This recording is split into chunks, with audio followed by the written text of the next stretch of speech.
Welcome to the Living with Grace series. In this session, we will be talking about suspending judgment. Living with grace entails suspending judgment of ourselves, of others, and of circumstances that we wish were different.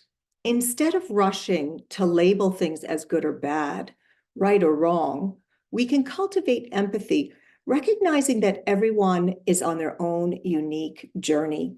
And rather than resisting circumstances that are already here, we can learn to practice acceptance in the here and now, just for now, until we can formulate a clear plan to move forward from.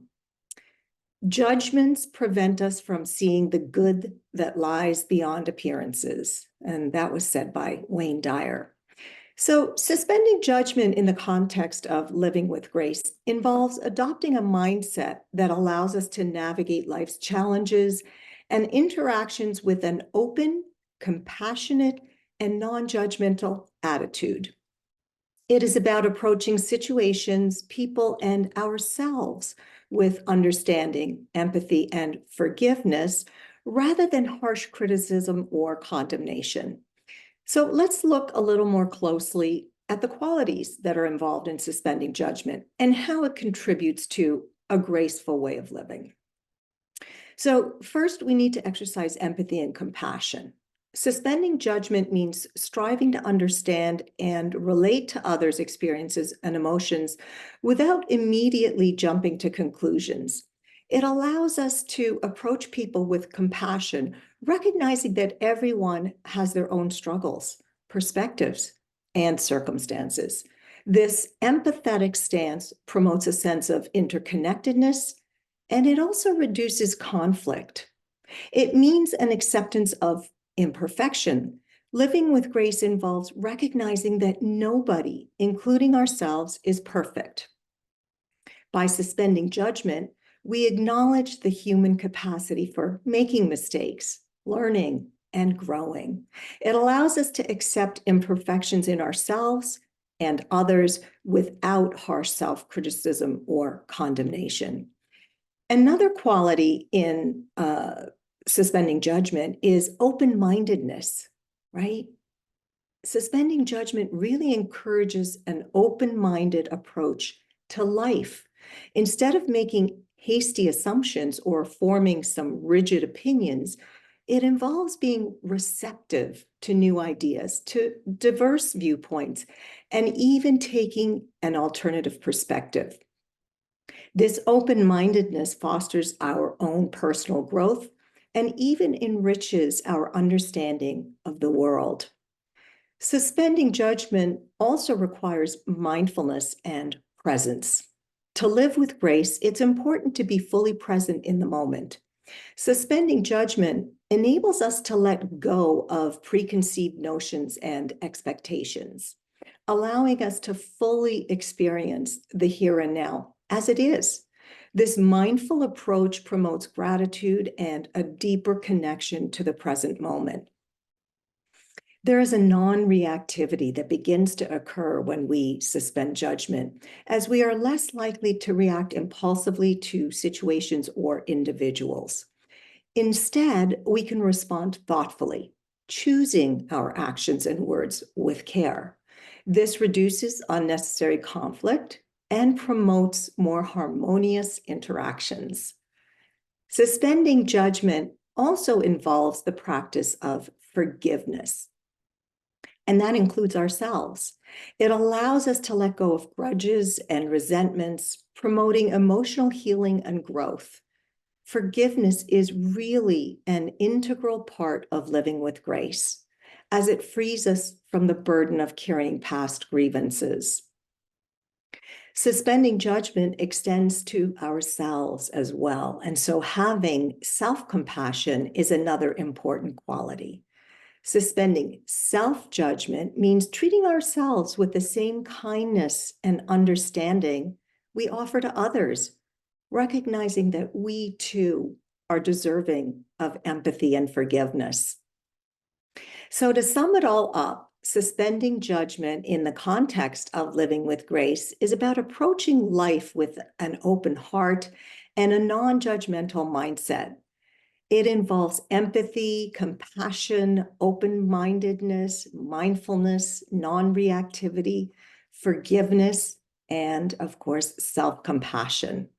By adopting these qualities, we can cultivate a more graceful and harmonious way of living that fosters personal growth, positive relationships, and a deeper connection to the world around us.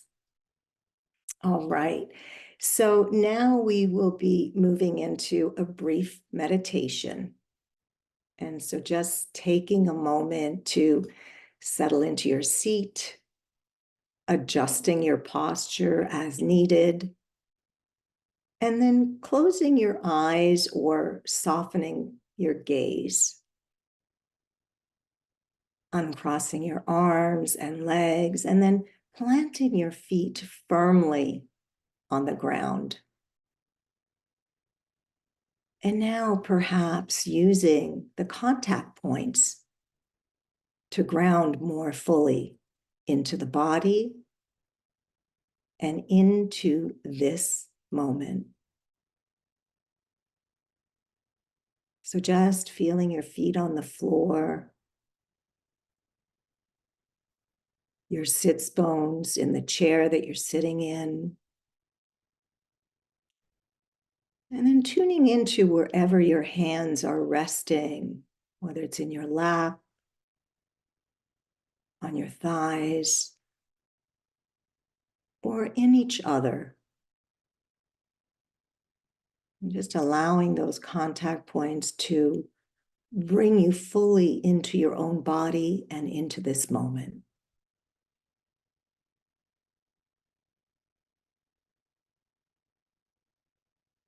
And then just lengthening your spine, moving your head towards the ceiling or the sky, any amount.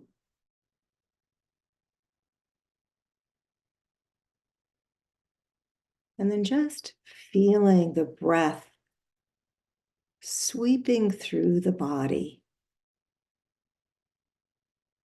With each breath, just feeling the gentle movement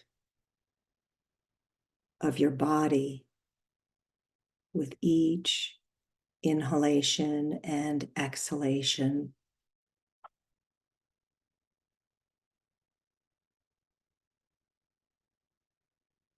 And then tuning in a little more closely to the breath.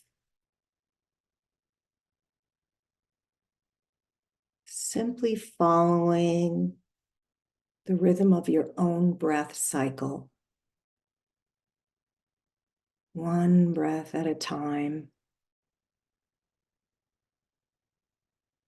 Breath by breath.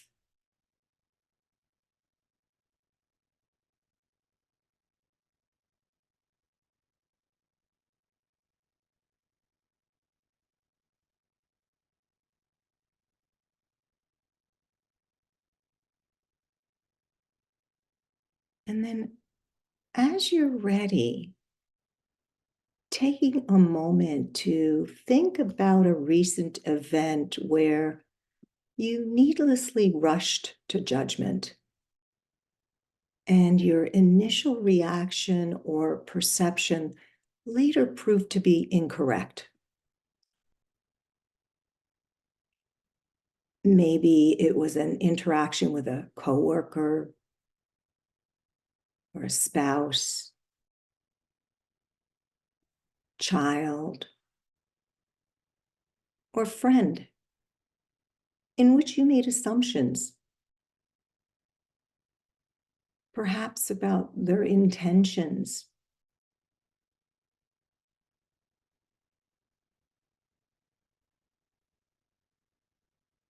Or maybe it was a hasty or ill-informed decision that you made, resulting in unwanted consequences.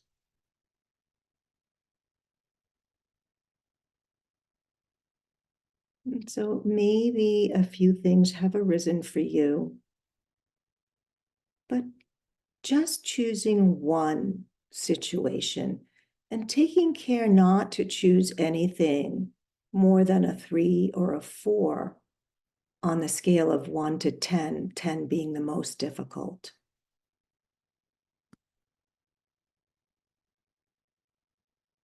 And now that you've settled on this one situation or decision, just spending a little bit of time exploring what has arisen. And so recalling the details as best as possible. Who was there? What was said?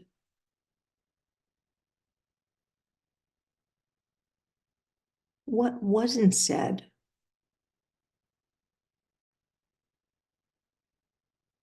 And how did that impact your state of mind at the time?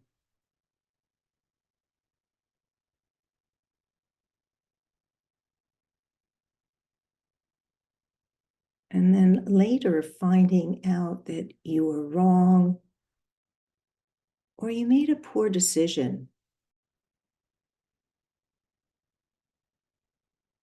Right? So recalling the details of that interaction or that decision, and once you realized you'd made a poor decision or that you had misinterpreted something, how did you feel?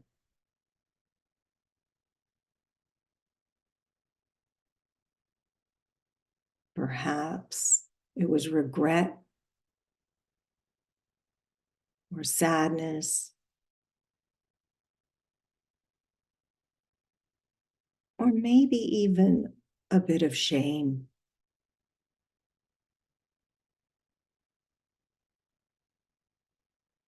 And now, as you think about the repercussions or consequences and the feelings that you experience at that time, what did that feel like in the body?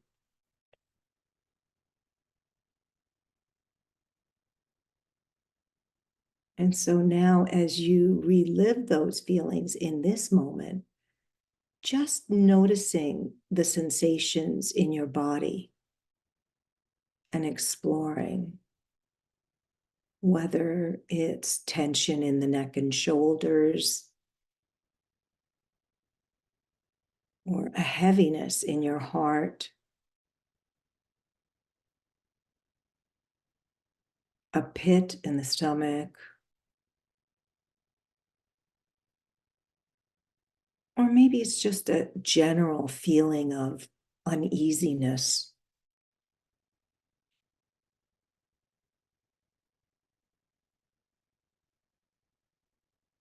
And now the invitation is to take a moment to practice some self-compassion. Perhaps saying to yourself, I did the best I could at that time. Or I learned and grew from the experience. Or I made amends and will do better.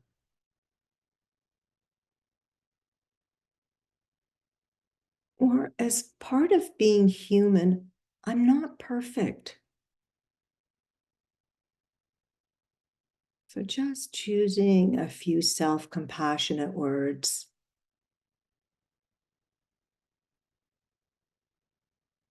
And just recognizing that each moment is an opportunity to begin anew. Perhaps choosing to make your best efforts moving forward.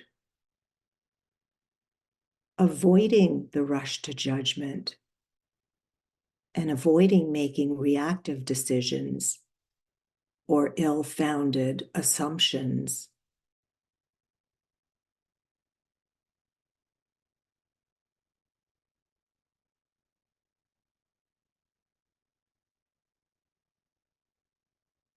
Perhaps vowing to approach each situation with an openness and an open heart.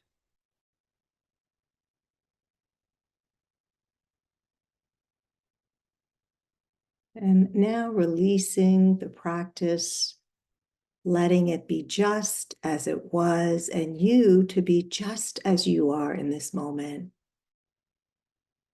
Opening your eyes when you're ready and reorienting yourself to the space that you're in. Thank you for your practice.